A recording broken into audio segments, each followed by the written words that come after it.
টাঙ্গাইল জেলার দেলদুয়ার উপজেলা বোরো ধানের আবাদ বৃদ্ধির লক্ষ্যে কৃষি বিভাগের প্রণোদনা কর্মসূচির আওতায় তালিকাভুক্ত ক্ষুদ্র ও প্রান্তিক কৃষকদের দেয়া হয় উচ্চ ফলনশীল জাতের ধানের বীজ ও সার।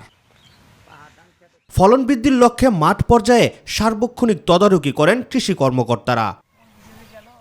কৃষি বিভাগের সার্বিক সহযোগিতা ও কৃষকদের অক্লান্ত পরিশ্রমের কারণেই ধান আবাদে এবার লক্ষ্যমাত্রা ছাড়িয়েছে।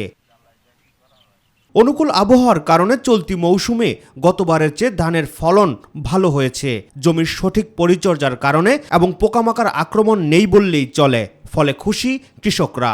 ফসল ভালো হয়েছে কৃষকের। তাপমাত্রা হয়েছে, ধান খুব ভালো হয়েছে, ক্ষতি হয় নাই। রোদ থাকা ইতিমধ্যে পাকতে শুরু করেছে জমির ধান। কৃষকরা এখন জমি থেকে পাকা ধান কর্তন করে ঘরে তুলতে ব্যস্ত সময় পার করছেন। কাটা অলরেডি আরম্ভ করে দিয়ে ধান কাটতাছি। আবহাওয়া যদি খুব এইরকম ভালো থাকে তাহলে ধান উড়াইতে খুব সুবিধা হবে। বৃষ্টি ও কালবৈশাখী ঝড়ের আগেই সকল জমির পাকা ধান যাতে কৃষকরা ঘরে তুলতে পারেন সে পরামর্শ দিয়েছেন কৃষি বিভাগ। কৃষক ধান কাটার জন্য উপযুক্ত একটা আবহাওয়া পাইছে, ওইতে কৃষকও খুশি। কৃষি সম্প্রসারণ অধিদপ্তর দেলদরের পক্ষ থেকে কৃষককে আমরা সর্বোচ্চ সহযোগিতা করছি এবং কৃষককে পরামর্শ দিচ্ছি আবহাওয়া ভালো থাকতে থাকতে জমির ধান কেটে ঘরে তুলতে। ফলন ভালো হলেও ধানের ন্যায্য দাম পাওয়া নিয়ে শঙ্কিত কৃষকরা। তাই ধানের ন্যায্য দাম নির্ধারণের পাশাপাশি কৃষকদের কাছ থেকে সরাসরি ধান চাল ক্রয় করতে সরকারের প্রতি দাবি জানান তারা।